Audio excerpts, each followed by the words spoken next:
Hi there, Lynn Christian from Soul Solve, and I believe that cultivating habits and practices are the things that can push us into the future to have our own vibrant version of success.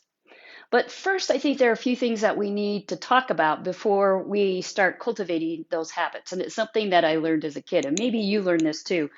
For another day, we'll talk about what I learned from playing games. But when I was young, and if you're in your 50s or 60s, you might remember this game. It's called Careers.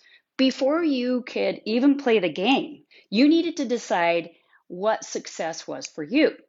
If you wanted a certain amount of happiness, then you would project how many hearts to put on your scorecard.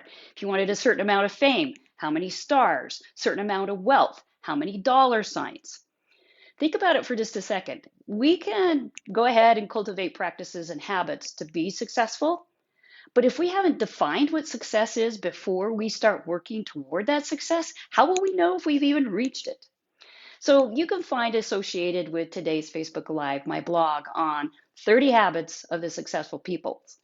Those people. Those are things I've discovered, 30 things I've tried along the way. You might want to try them, but you could also create your own list.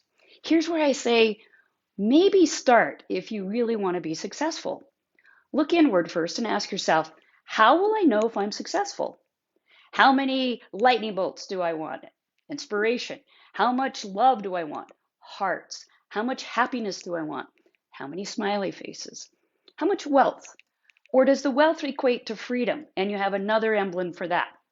Think about first inwardly. Well, what will success really look like? How will I know if I get there? What do I really want? What do I need to be successful? Ask those questions of yourself first, and then look out. Look around and see what other people are doing that make them successful, and pull a few ideas from them. And once you have your definition of success, go out there and cultivate the habits that get you to where you want to be.